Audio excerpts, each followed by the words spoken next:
All right, guys, so I'm gonna do the pharynx lecture. There's actually a lot of stuff in here.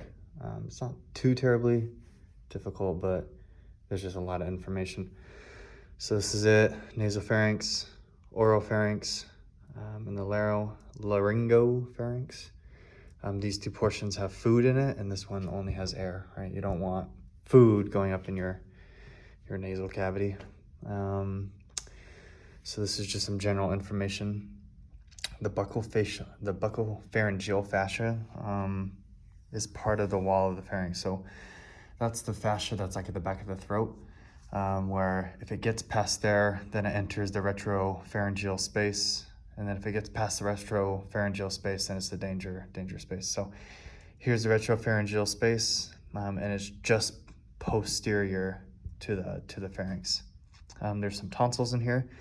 Pharyngeal ones, if they're enlarged, they are called adenoids, and there's only one. And then the palatine tonsils, we know those are paired. There's one on each side, and then we have the lingual tonsil. There's just one. In the pharynx, there's 5 layers of tissue.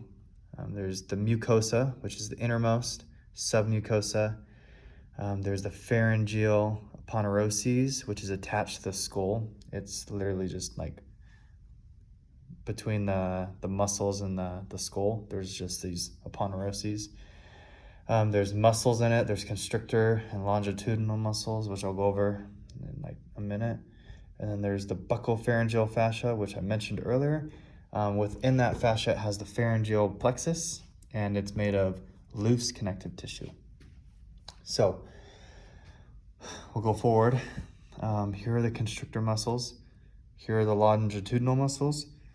Of all of these muscles, there's only one that's innervated differently, and it's 9. All the rest are innervated by 10, vagus. So let's talk about them.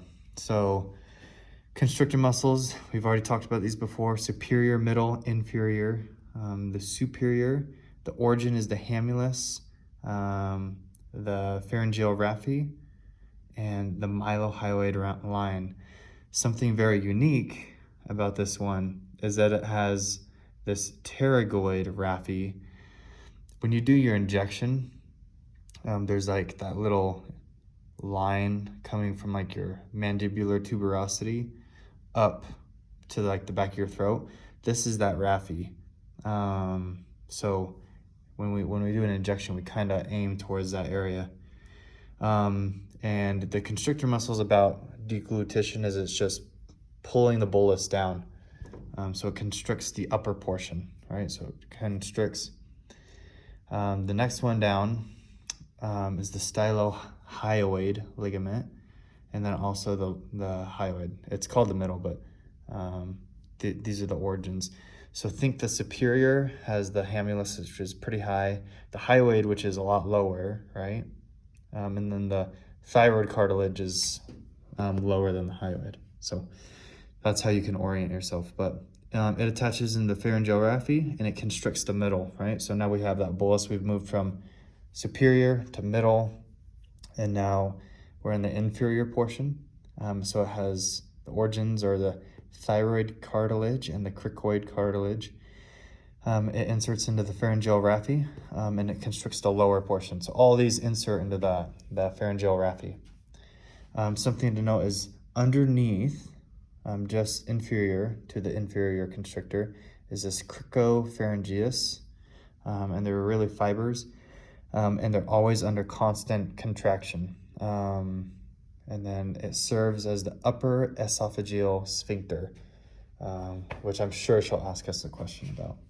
Okay, done with those. Let's go to longitudinal. We've already talked about these before in head neck 1.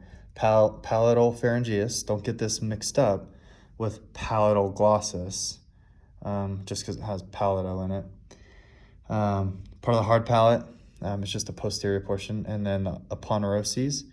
It inserts into the pharynx, and then what this does is once we're done swallowing that bolus, we're gonna pick the entire pharynx back up.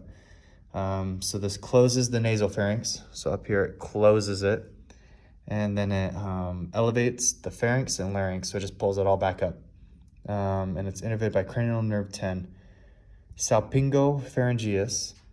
Salpingo means tube. I don't know if you guys remember that, but so it's origin is the auditory tube, or it's also called the pharyngotympanic tube. And it inserts into the palatopharyngeus. So all these next two muscles, they reinsert into that top one. Again, it elevates the nasal pharynx and it opens up that auditory tube, or the pharyngotympanic tube, or the eustachian tube. Those are the three names for it. Innervated by cranial nerve 10. All these are innervated by 10, except for this guy, stylopharyngeus. Its origin is the styloid process. It inserts into the palatopharyngeus, just like I mentioned, and it elevates the pharynx and larynx, so it picks it back up, but it's innervated by 9. So I mentioned the raphe. We have pharyngeal raphe, and I think it's just the tissue, the bands that come around and kind of cover the constrictor muscles. All these muscles are innervated by the pharyngeal plexus, which consists of 9, 10, 11. And I remember the pharyngeal plexus I mentioned is inside the buccopharyngeal fascia. So 9, 10, and 11 are inside the buccopharyngeal fascia. So that's it.